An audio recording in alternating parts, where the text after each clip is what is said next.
टेक्नेब YouTube च्यानलमा यहाँलाई हार्दिक स्वागत छ। म पविन्द्र, तपाईहरुकै युट्युबको दुनियाको साथी। आज चाहिँ बबालले भएको छ नि, तपाईलाई पनि थाहा छ होला, सायद तपाईले भिडियो हेरिसक्नु भएको होला। हामीले पनि अलरेडी नै भिडियो चाहिँ अपलोड गरिसकेका थियौं। नेपालकै नम्बर 1 कम्पनी या तपाईहरु मध्ये धेरै छ साथीहरुले वेट गरेर बस्नु भएको मोबाइल Redmi Note 11 सिरिजको दुईवटा मोबाइलहरु चाहिँ आएको छ। टु बी अनेस्ट प्राइस चाहिँ मलाई हल्का चाहिँ महँगो लाग्यो। तपाईलाई के कस्तो लाग्छ न, फुल भिडियो चाहिँ मैले बनाएको छु। यदि हामीले चाहिँ आजको पहिलो अपडेट गर्ने हो भने पनि त्यही नै रहेको छ। Redmi Note 11 Pro 5G भेरिएन्ट्सको mobile, जसमा चाहिँ 108 मेगापिक्सलको क्यामेरा रहेको छ, 120 हर्ट्ज को रिफ्रेश रेट रहेको छ, अनि चाहिँ एमोलेड डिस्प्ले रहेको छ, 67 वाटको चाहिँ फास्ट चार्जिङ एडाप्टर रहेको छ। दुईवटा भेरिएन्ट्समा नेपाली बजारमा अवेलेबल रहेको छ। प्राइसको बारेमा चाहिँ हामीले कुरा गर्ने हो भने 6GB र 128GB स्टोरेज प्राइसले चाहिँ 37,000 रुपैयाँ रहेको छ। अनि पछि 8GB र 128GB स्टोरेजको प्राइस चाहिँ अलमोस्ट 40,000 भने पनि हुन्छ र 1 रुपैयाँ कम हो। सो 40,000 रुपैयाँ चाहिँ रहेको छ। मलाई चाहिँ हल्का चाहिँ महँगो लाग्यो। तपाईलाई चाहिँ के कस्तो लाग्छ कमेन्ट सेक्सनमा कमेन्ट गर्न सक्नुहुनेछ। यसैगरी Redmi Note 11S पनि नेपाली बजारमा चाहिँ लन्च भइसकेको छ। खासै त्यस्तो भन्दैन क्यामेरा बाइक न, तर जो डिजाइन लुक्स पनि राम्रो रहेको छ। प्राइस पनि त्यही हो, 1000 रुपैयाँ मलाई महँगो लाग्छ। तपाईलाई चाहिँ कस्तो लाग्छ न, कन्फिगरेसन अनुसार त्यो चाहिँ कमेन्ट सेक्सनमा चाहिँ कमेन्ट गर्न सक्नुहुन्छ। यसमा तपाईले 108 मेगापिक्सलकै क्यामेरा देख्न सक्नुहुन्छ। मिडियाटेककै अब त्यही चिपसेट युज भएको छ प्रायः जस्तो, मिडियाटेककै चिपसेट उनीहरूले युज गरेको छ, जुन चाहिँ Helio G96 को रहेको छ। 108 मेगापिक्सलको क्यामेरा, एमोलेड डिस्प्ले अलग राम्रै रहेको छ। प्राइसको बारेमा यदि हामीले कुरा गर्ने हो भने दुईवटा भेरिएन्ट्समा नेपाली बजारमा अवेलेबल रहेको छ। 6GB र 128GB स्टोरेज प्राइस चाहिँ 30,000 रुपैयाँ रहेको छ। भनेपछि 8GB र 128GB स्टोरेज प्राइस चाहिँ 32,000 रुपैयाँ रहेको छ, जुन चाहिँ मलाई हल्का महँगो लाग्यो। 28,000 सम्म आएको भए पनि एकदमै राम्रो हुन्थ्यो स्टार्टिङ भेरिएन्ट्स। बट तपाईलाई चाहिँ के कस्तो लाग्यो न, कमेन्ट सेक्सनमा चाहिँ कमेन्ट गर्न सक्नुहुनेछ। अर्को अपडेटको यदि हामीले कुरा गर्ने हो भने चाहिँ एप्पलले पनि आफ्नो iPad Air 5 M1 cheap set भएकोलाई चाहिँ नेपाली बजारमा अलरेडी नै लन्च गरिसकेको छ। दुईटै भेरिएन्ट्समा अवेलेबल रहेको छ, जुन यसको स्टार्टिङ भेरिएन्ट्स रहेको छ 64GB स्टोरेज प्राइस चाहिँ 99,000 रुपैयाँ रहेको छ। 99,000 रुपैयाँ रहेको छ। भनेपछि यसको साथै जुन यसको हाई भेरिएन्ट्स रहेको छ 256GB स्टोरेज प्राइस चाहिँ 1,20,000 रुपैयाँ रहेको छ। अलमोस्ट एउटा चाहिँ 1 लाख भने पनि भयो न, एउटा चाहिँ 1,20,000 रुपैयाँको रहेको छ।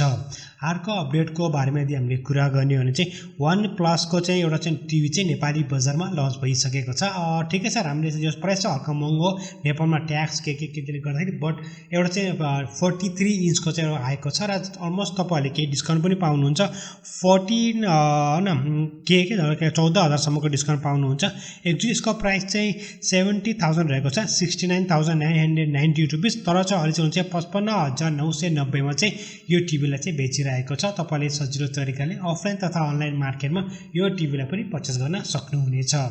अर्को अपडेटको यदि हामीले कुरा गर्ने हो भने अर्को अपडेट रहेको छ भिभोको तर्फबाट। भिभोको चाहिँ अब 3-4 मोबाइलहरु लन्च गर्ने तयारी गरिरहेको छ र भिभो प्याडको बारेमा पनि केही अपडेटहरु चाहिँ आइसकेको छ, जसमा चाहिँ स्न्यापड्रागनको 870 को प्रोसेसर हुन्छ, 8GB को र्याम हुन्छ भन्ने कुरा पनि आएको छ र यो पनि छिटै उनीहरूले लन्च गर्छ। अब जस्तो भए पनि नेपाली बजारमा चाहिँ कहिले र के कति प्राइसमा आउँछ त्यो चाहिँ मेन कुरा हो। अर्को अपडेटको यदि हामीले कुरा गर्ने हो भने अर्को अपडेट रहेको छ Samsungको तर्फबाट। Samsungको चाहिँ फ्ल्यागशिप लेभलको 4 लेभल मोबाइल जुन चाहिँ Z Fold 4 को नामबाट चाहिँ लन्च हुने तयारी गरिरहेको छ।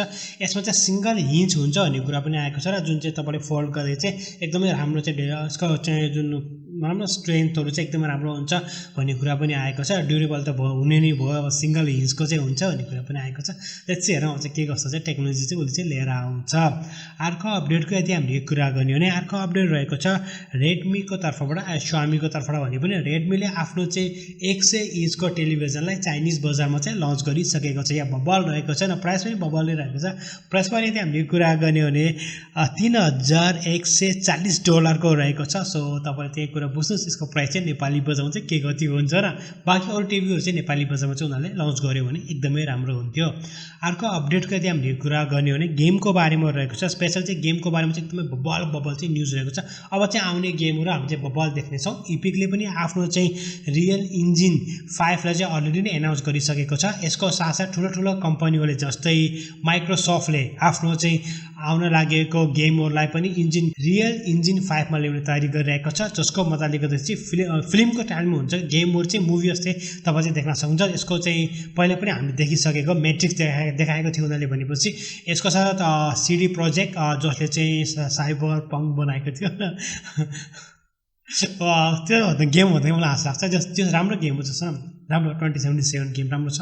सो त्यो गेमले चाहिँ विचर 4 लाई पनि त्यहाँ बनेको कुराहरू आएको छ। टम राइडर त्यो पनि त्यही इन्जिनमा चाहिँ बन्ने चाहिँ कुरा आएको छ। अब आउने दिनहरूमा हामी चाहिँ बबल गेमहरू देख्न सक्नेछौँ।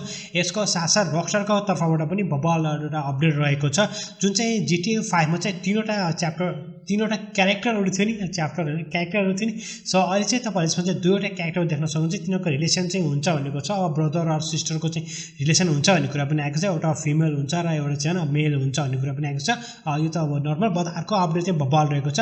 सायद तपाईँले चाहिँ होइन रेड डेड रिडेम्पसन 2 चाहिँ खेल्नुभएको होला, यदि खेल्नुभएको छैन चाहिँ या तपाईँले कहीँ हेर्नुभएको होला। त्यहाँ चाहिँ ग्राफिक्स एकदमै राम्रो रहेको छ। जो बिल्डिङहरू बनिरहेको हुन्छ, पछि दारीहरू आउने, सेभिङ गर्न पनि धेरै खाना खाँदाखेरि मोटो हुने, होइन घोडाहरूले चलाउँदाखेरि घोडाहरू विक हुने, त्यस्तो गरेर धेरैहरू चाहिँ रहेको थियो चाहिँ।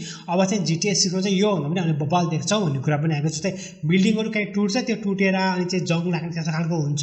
कहीँ बिल्डिङहरू बनिरहेको हुन्छ, त्यही अनुसार बिल्डिङहरू बनाइरहेको हुन्छ। सो त्यस्तो खालको चाहिँ रियल टाइम चाहिँ होइन उनीहरू चाहिँ अपडेटहरू चाहिँ लिएर आउँछ भन्ने कुरा पनि आएको छ। सो गेममा चाहिँ विभिन्न कुराहरू हुन्छ क्या, जुन चाहिँ हामीले चाहिँ रेड डेड रिडेम्पसन 2 मा चाहिँ अलरेडी देखिसकेको छ। भने त्यो चाहिँ अब चाहिँ GTA 6 मा चाहिँ हामी तयारी गरिरहेको छ। र फ्री गेमको बारेमा यदि हामीले कुरा गर्ने हो भने चाहिँ इपिकमा फ्री गेम रहेको छ, स्टिममा पनि रहेको छ। जानुहोस् हेर्नुहोस् तपाईँले चाहिँ कुन कस्तो खालको गेमहरू मनपर्छ, तपाईँले चाहिँ क्लाइम चाहिँ गर्न सक्नुहुन्छ। र मोबाइलहरूको लागि पनि बबाल छ, मोबाइलमा पनि बबाल गेमहरू चाहिँ हामी चाहिँ तयारी गरिरहेको छ। सो साथीहरू, आजको अपडेट चाहिँ यही नै रहेको छ। आई होप द्याट तपाईँलाई आजको भिडियो मन पर्यो होला। यदि भिडियो सम्बन्धी कुनै पनि सल्लाह या सुझाव भए कृपया हाम्रो कमेन्ट सेक्सनमा कमेन्ट गर्नुहोस्। यदि तपाईँ हाम्रो च्यानलमा नयाँ आउनु भए च्यानललाई सब्सक्राइब गरी साथमा रहेको बेल आइकनलाई क्लिक गर्न पनि नभुल्नुहोला।